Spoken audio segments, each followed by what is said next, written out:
Well, obviously, thanks for all you guys being here, and you can see that a lot of time and effort is put into this recruiting class. I think you got to thank the appropriate people, like always, and I think the first person we got to start with would be Dr. Anderson. You know, Dr. Anderson's probably done over 20 recruiting weekends with us, and she's able to get her faculty, all the deans from all the schools and professors come over on Saturday afternoons, spend time with us, and a lot of times it's inclement weather, and that's a statement that you know, football is important here at Youngstown State, and it starts with her, and you know, she's been a part of that for both breakfast and lunch for over 20 occasions. So I was thinking about that the other day when I was driving home, and I believe it makes a difference. You know, when you visit with a kid in his home and you're trying to close a deal and it's between you and another school, and you're able to impress upon the parents that this is more than just a football experience and we have academic support here, I've seen it pay dividends, and you guys can see that with our recruiting class. There's no way to camouflage it. Those guys are all good football players there, and that takes a lot of things that take place. You know, it takes a commitment by an assistant coach to go out and recruit. It takes a commitment by a wife to, you know, basically understand that you're going to be your husband's going to be out of town. And families, a lot of times, you know, when I come home, the dog barks at me like it doesn't know who I am. So that's just part of the recruiting process. But we are fortunate that we have great facilities here. We're fortunate that we have a great university. We have over 125 different majors to choose from. It's very attractive to a lot of kids.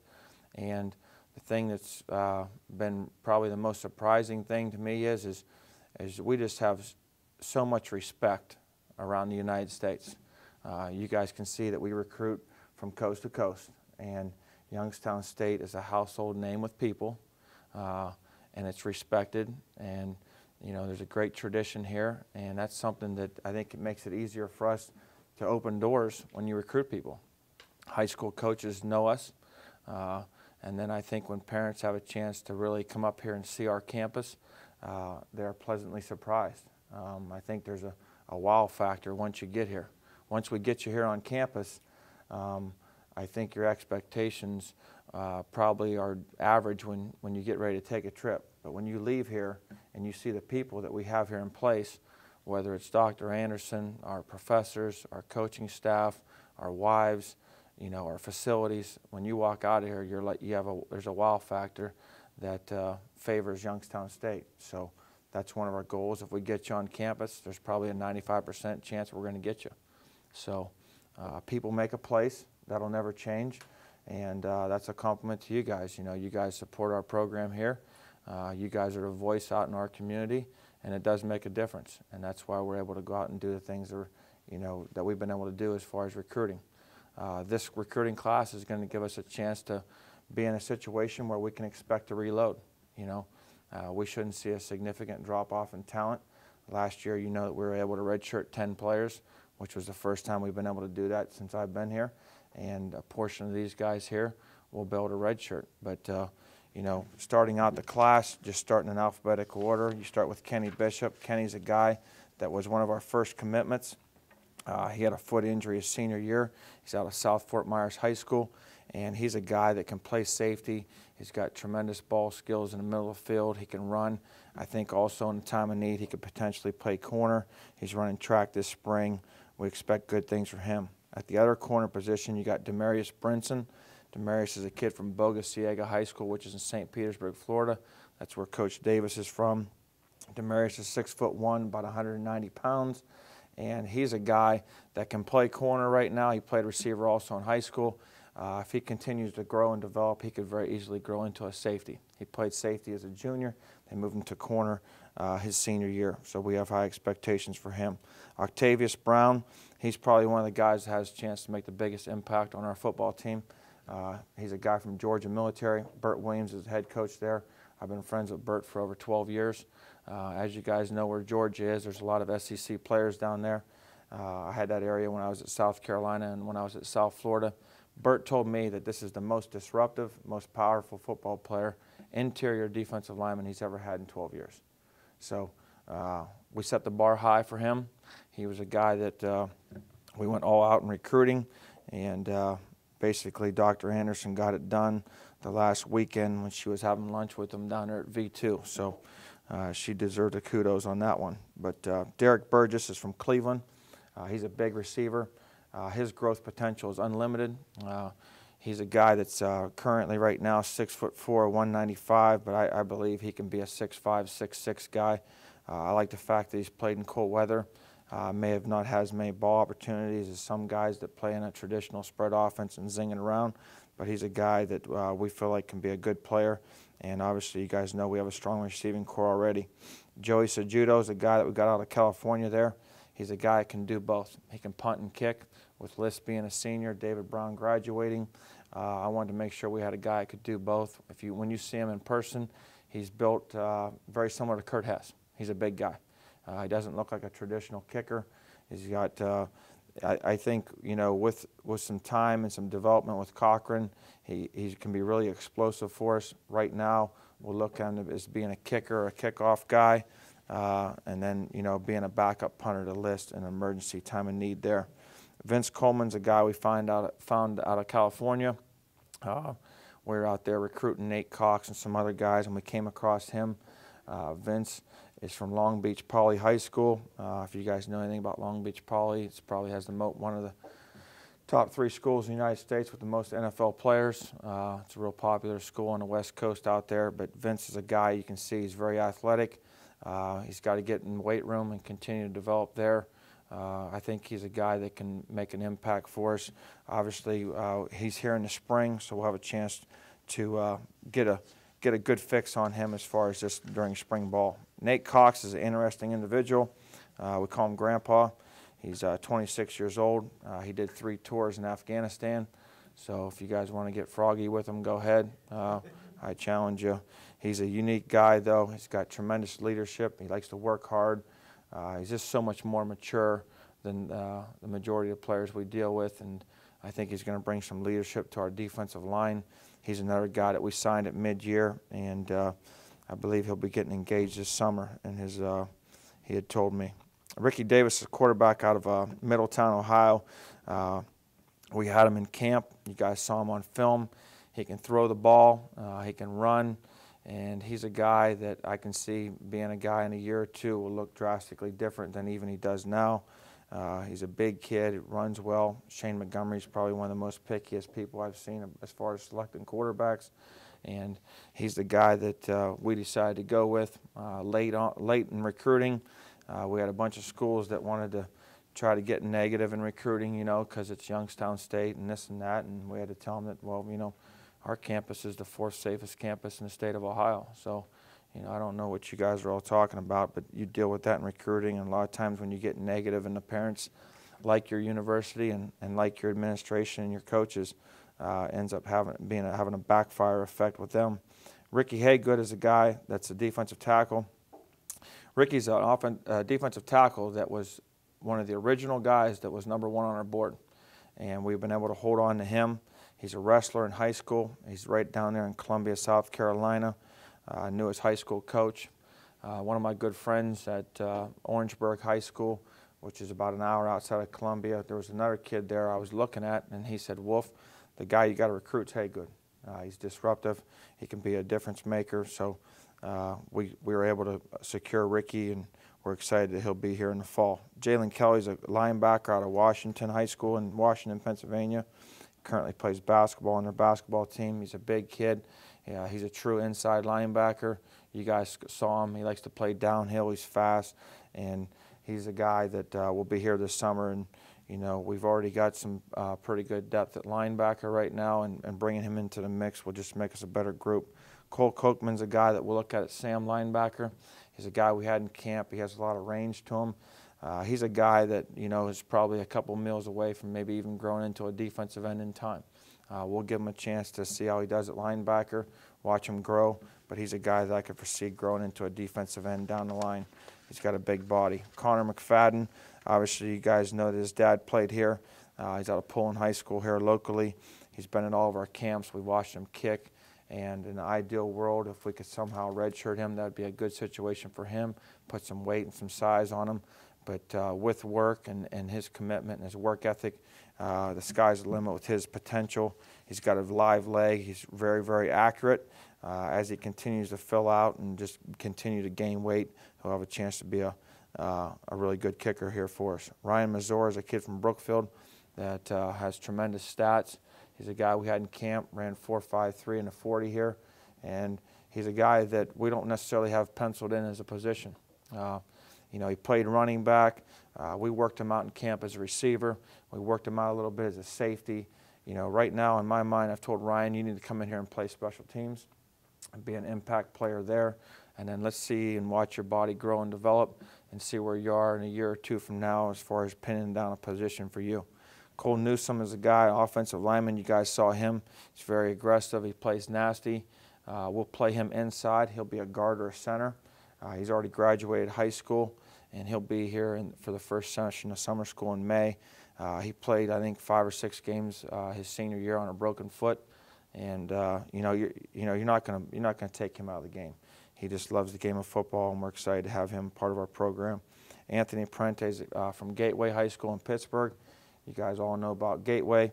Anthony's a guy that we had in camp. Him and another gentleman on his team were here.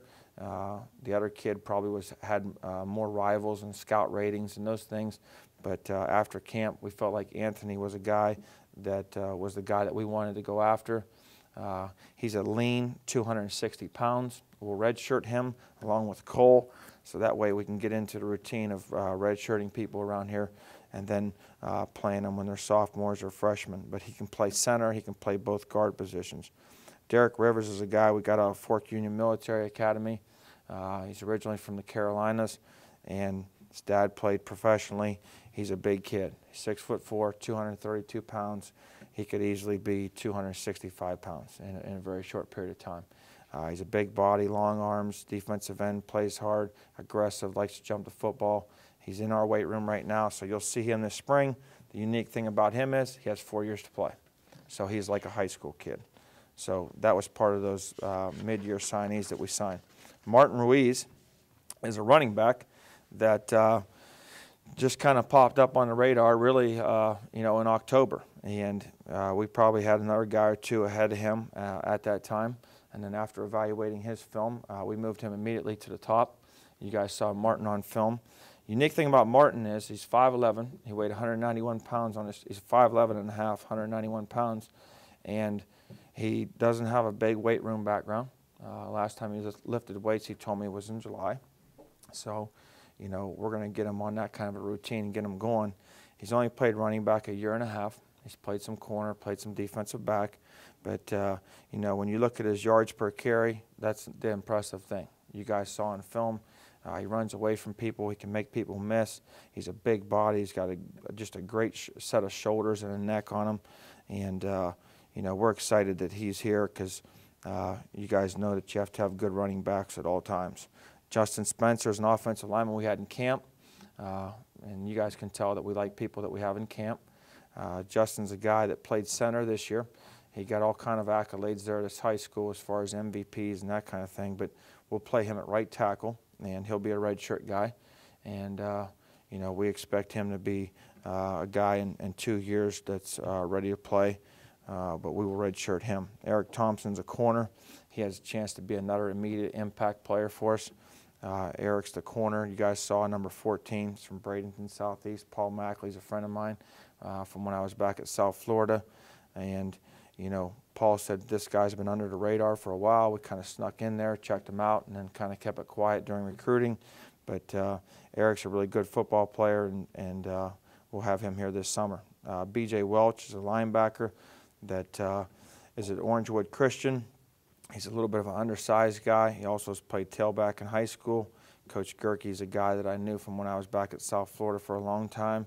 And, you know, what's happening right now in Florida is everybody's committed up a lot of times in the summer.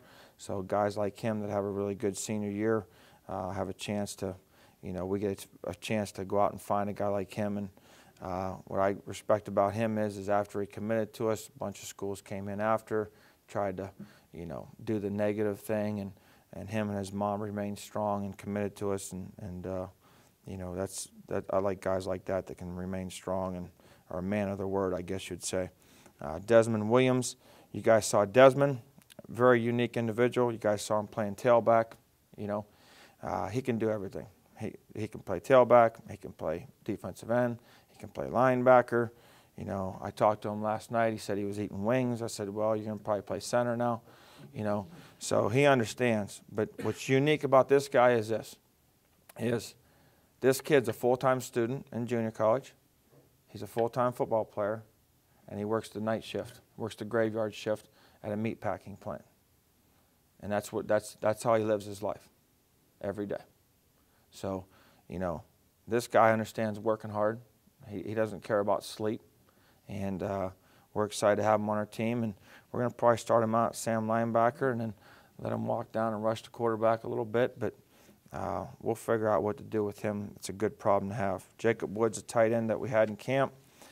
Jacob's a big, tall tight end. He was #1 on our board since the beginning. And we just held on and held on and held on. And, you know, the reason he's coming here is our engineering school and an opportunity to play football where you know, it's significant. And, you know, he's a guy that, you know, probably redshirt and then be ready to go in a year. And, you know, he's all day long, 6'6", and he'll be 255, 260. So, but that's our recruiting class there. And, you know, a couple things for you guys just to be aware of. We'll start spring ball on March 19th. That'll be a Tuesday. Something that we're doing different this year is we're going to go a little bit of a slower pace. We got a couple positions with all the mid-year defensive linemen we signed and some of the new offensive linemen breaking into the lineup. I want to go at a slower pace so we can make sure those guys are getting everything they need. But we'll finish up there on the 19th. We'll practice basically Tuesdays, Thursdays, and Saturdays. On the 19th, we'll have a spring game there that evening as long as the weather holds up. And then the only other thing we're going to plan on doing during the course of spring ball there is we'll have a women's clinic, and we'll donate the proceeds. Coach Kopp, we're going to give them the Purple Cats this year. Is that correct? And then the other thing that we'll have is we're going to have a special needs camp here. You know, when we go out in the community and do things for Easter and Christmas and Thanksgiving, a lot of those kids want to be around football. So I said, well, why can't we have a football camp for special needs kids? So we're going to round up a bunch of people here in this community. Mr. Greenwood's from Greenwood Chevrolet stepped up and said he'd take care of everything and get some kids over here, and I think it's good for my players to see just how lucky they are. So we'll get them over here on a Saturday. I'll let you guys know a little bit more about that as we get closer and get a chance to see our facilities and catch balls and do things in camps that normal kids don't normally get a chance to do. So that's it, man. All yours. Coach, how would you grade what you were able to do with what you targeted and what you actually got? Well, I think there was 2 phases. You know, immediately at mid-year signing date, I said I wanted to get our defensive line squared away, and we did that. You know, when you sign Octavius Brown, Nate Cox, Derek Rivers, and Vince Coleman, those 4 guys are impact players. I expect them to be. They're here. They're training now, and football is important to them. Coach Cochran tells me already they're making tremendous strides. They're fitting in, and you know, you win a lot of games up front, and you know, defensively, that's really basically what we lost is some D linemen. You know, and my philosophy has always been is continue to upgrade every year, sign guys or get guys better than you did the previous year. And I'd say the second phase was to continue to get some depth, meaning at the defensive back position, the linebacker position, and then offensively, we got some guys there that are potential redshirt guys. So that way, you know, when you have your program up and rolling, you want to be able to redshirt some guys so you can let them develop. You shouldn't have to play freshmen and sophomores. How important is that? You mentioned that the ability to be able to redshirt people. Is that like a long-term philosophy that you kind of have to invest in that's going to pay off? Well, I've never been able to do it since I've been here until last year. You know, but you know, I've already seen significant difference. You know, when you guys come out in the spring and you guys see Dylan Colucci, you know, Brock Eisenhuth, Christian Wilson, Jamil Smith, Derek Rivers, Shavion Noel-Cox, you're going to see these guys and you're going to be like, wow. You know, and that's just in 1 year time instead of playing them, and a lot of times their bodies aren't ready. You know, so that's going to give us a chance to keep just building and building and building, so that way we can sustain success. Coach, did you kind of beat some quote bigger names to some people this year that you might not have in the past? Well, we've been able to do that a little bit here and there, but I don't get it caught up necessarily maybe in that as I did at one time in my life. I go by the film, and if I put Martin Ruiz's tape up against another running back that may have went to another school in Ohio, I'd venture to say that you'd probably take Martin Ruiz. We go by what we see, and we have a great staff of evaluators, and when we find what we want, we go get it, and we have a great product to sell. I mean, you can come to Youngstown State and play in front of a significant amount of people, and you can play somewhere where you can expect to win. That's a big selling point. When you have another school that went through a coaching change, or they're struggling and they're trying to sell their program, and they end up getting negative, and it ends up being a backfiring technique. But I always warn the parents ahead of time that at some point this school will start getting negative, and that ought to be a red flag. If you don't have enough positive things to say about your own university, and people love to attack Youngstown. Like Dr. Anderson always says, if we're from Youngstown, you can talk about Youngstown, but don't be an outsider talking about us. And people love to try to attack us, but I embrace it. Is it, there's obviously a lot of Division I programs in Ohio. Is it easier to maybe find, I don't know, diamonds in the rough or guys that are under-recruited in other places as opposed to here? Well, I think Mark Porter, with Scouting Ohio, does an outstanding job of evaluating. He has a great recruiting service. Mark's a good friend of mine. I told him when I was at the University of Illinois he was going to cost more jobs, more coaches' jobs in the Big Ten and the MAC conference than most places around the country, because it is so easy to recruit Ohio because of his film service and how convenient it is. I don't get caught up in necessarily where a guy's from. I think when you start getting into the outskirts of areas, like it's easy to fly into Tampa, but it's hard to get to Bradenton. It's hard to get to South Fort Myers. It's hard to get to Apopka. It's hard to get to some spots off the beaten path, and that's where you got to find players. It's not easy to get to Trenton, South Carolina, to see Octavius Brown's mom, especially after you drove 2.5 hours to Milledgeville in the same day and got a $200 speeding ticket. Follow me? It's just not easy to do, and it takes work, and you just get up in the morning and you go all day, but it pays off. And you just do it. Just try not to get bit by dogs. Eric, you say the university and yourself is respected around the country. You have 2 local players. Is your type of player not in this area? I think there's a lot of Billy Price. I was the first one to offer him, but he's going to play for Coach Meyer at Ohio State, and I like a lot of guys, but unfortunately I sometimes can't get them. But I just think you have to recruit nationally. I think you see Coach Meyer at Ohio State doing that now. I think you see a lot of schools around the country. You've got to recruit nationally, and you've got to find the best player available. I think when the Washington Redskins or the Pittsburgh Steelers or the Cleveland Browns, when they line up and draft people, they take the best player available. And Coach Tracy can tell you, him and myself and Coach Davis have went back and watched corner tape in the double digits after every weekend we come back from being on the road, to continue to make sure that we got the right guy. And it's a thorough process, and guys can jump off the board quick on you. We had a corner we felt good about. He jumped off the board.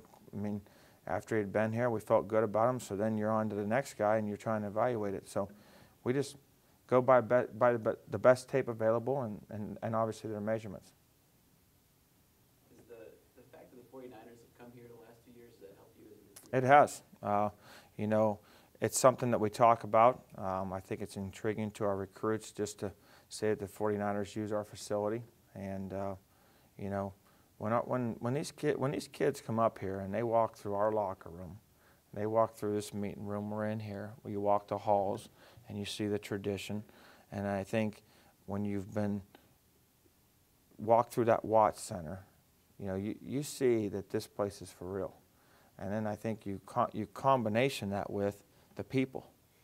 You know, I mean, I've said it before, you know, you're sitting down with deans of colleges on a Saturday when it's snowing, freezing cold out, and the president's serving bread or serving pizza. I mean, those kind of little things just make a huge difference. A lot of times you have places that have a great facility, but there's no connection with the coach. You know, our job as coaches is we've got to kind of be father figures away from home to these guys, you know, and that's what got Octavius here. You know, Octavius Brown, I mean, he won't admit it, but he's homesick. But, you know, he's a guy that connected with us, and I think his mom knew that we were going to take him under our wing. Is there a concern because you have so many players from out of, you know, Florida, California, South Carolina, that homesick will become, I mean, it's happened before where players have gotten homesick and left. I mean, is that a concern? I don't think we've had a player from Florida transfer, to be honest with you. I told a parent that the other night. I don't think we've had one Florida player transfer, come in and ask to leave, you know, and I think they like it here. I think kids look for a change. I think they know they can always go back home, and I think they know that you can be a part of something special here. When you say transfer, I mean, because like Devontae Davis, I think was from Miami, does that not count as a transfer? Well, I mean, he's not a guy that I recruit out of high school, you know. I mean, he had already transferred once, you know. That's probably a trend. You talked about liking a couple of kids because they knew how to play in the cold. How much of a concern is there about those abilities when they transfer from a place like Florida or South Carolina or Southern California? Well, I think they all know that there's 23, you know, I make sure I tell them this. There's 23 teams above the snow line in the NFL. So if you really have an aspiration of wanting to play in the cold, are you going to tell the Green Bay Packers no? Washington Redskins actually have no indoor facility. So you better learn how to play in it. So you have to embrace it. And, you know, that's something that they do. They all aspire to play in the NFL. So it's a selling point, you know, and that's what I use it as a selling point. We don't have that many cold weather games anymore, really, when you think about it. The climate's changed. We don't have the snowfall we used to have, you know, and it's just not the same climate that it used to be at one time around here. Coach, you've mentioned in the past that it's been difficult to recruit a quarterback considering the success that Kurt has and how long he had left to play. The kid that you got this year, is he special? Is he different considering he's coming in to, you know, Kurt's got one more year? Well, and he also knows that Pat Angle transferred. You know, with Pat Angle leaving, that obviously made it a little bit easier for us to recruit a quarterback. You know, because now you have, you know, you got one less guy on a depth chart that's not a junior. You know, Pat was going to be a junior this year. So now you're competing with guys that are only a year ahead of you, and I think that makes a difference. Not that Kurt doesn't run or can't run, but does this guy bring something different to the table, maybe something that you want to go to? Because, you know, obviously his ability to run. He can run, you know, and that's the attractive thing. I think you see it all over football today is the value of having a quarterback that can run. And, you know, Dante Nania can run too. So you got to have a couple guys that can run in case you want to have some wrinkles for certain games. I don't think I knew that Pat had transferred. Was that just a playing time situation? Well, you know, Pat was a guy that visited with me prior to summer, and basically he was contemplating leaving then. And, you know, he liked our engineering program. That's what he was, you know, what he wanted to do as far as his study. But he was concerned that he just probably wasn't going to have playing time. And I sat him down and we visited with our player reps, and he decided that he wanted to stay for one more year and then probably transfer out. So, you know, I made a deal with him. I said, hey, give it a semester, make sure it's what you want to do. And if it's what you want to do, we'll give you a release and send you on your way. And so does that mean that Dante will stay at quarterback? Dante, we're going to work in the spring ball at safety, but we're also going to have some flexibility of being able to look at him doing some creative things on offense.